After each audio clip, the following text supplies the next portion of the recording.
आइए चलते हैं हम अपनी विषय सामग्री की ओर। मेरा ये लेक्चर सबसे पहले कक्षा 10वीं के लिए है और विषय है हिंदी। जैसा कि आप सभी बच्चों ने कक्षा 9वीं में पढ़ा है क्षितिज भाग 1, ठीक उसी प्रकार से हमारी कक्षा 10वीं में यही पुस्तक आगे रहेगी क्षितिज भाग 2 के नाम से। तो इसके अंतर्गत सबसे पहले हमको अपने पहले पेज पर विषय सामग्री का बनाना है, जिसके अंतर्गत दो विधाएं आएंगी, पद्य खंड और गद्य खंड।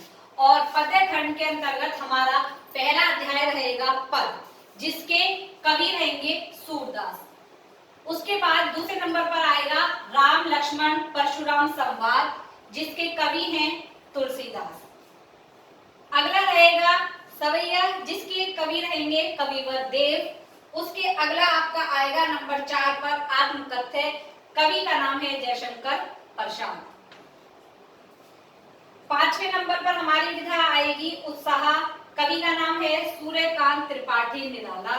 उसके बाद है नंबर 6 पर यह दंतुरित मुस्कान, कवि रहेंगे नागार्जुन।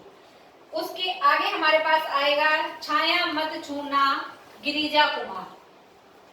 8वें नंबर पर है कन्यादान, कवि रहेंगे ऋतुराज। नंबर 9 पर हमारे पास आएगी कविता संगतकार, जिसके कवि हैं मंगलेश डपरा। इसी कड़ी में गद्य खंड है हमारे पास, जिसमें पाठ नंबर 10 हमारा रहेगा नेताजी का चश्मा, लेखक रहेंगे स्वयं प्रकाश। नंबर 11 पर आ जाता है बाल गोविंद भगत, लेखक रहेंगे राम वृक्ष बेनीपुरी। नंबर 12 पर हमारे पास अध्याय आएगा लखनवी अंदाज, यशपाल। बच्चों, आप विश्वास कीजिए कि इस माध्यम के द्वारा भी हम अपनी पढ़ाई को सुचारू रूप से जारी कर सकते हैं।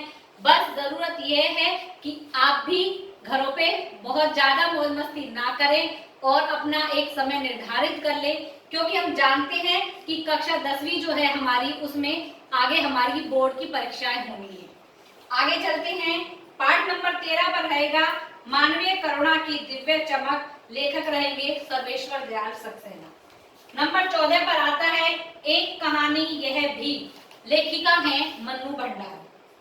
नंबर 15 पर आएगा स्त्री शिक्षण के विरोधी कुतर्कों का खंडन, लेखक रहेंगे महावीर प्रसाद द्विवेदी। एक अन्य विधा है हमारे पास नौबत खाने में इबादत, लेखक रहेंगे यतीन्द्र मिश्र। और सबसे आखिर में हमारे पास एक अध्याय है संस्कृति, लेखक हैं मदन आनंद कौशनाय। तो मैं आपको इसके माध्यम से यह बताना चाहती हूँ कि सभी विद्यार्थी सबसे पहले अपनी एक एक उत्तर पुस्तिका लें और उसके फर्स्ट पेज पर इस विषय सामग्री को इसी तरीके से बना कर लें। आपका गृह कार्य यह रहेगा कि आप सभी इन अध्यायों के नाम, साथ में उनके कवि के नाम, और इसी प्रकार से गद्य खंड में पाठ का नाम और लेखक का नाम, ये याद कर कर इसको रखें। यही आपका आज के लिए गृह कार्य रहेगा, क्योंकि इसी से संबंधित हमारी परीक्षाओं में भी प्रश्न पूछे जाते हैं।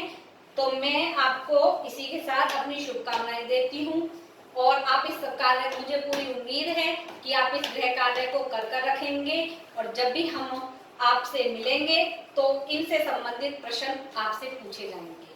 धन्यवाद।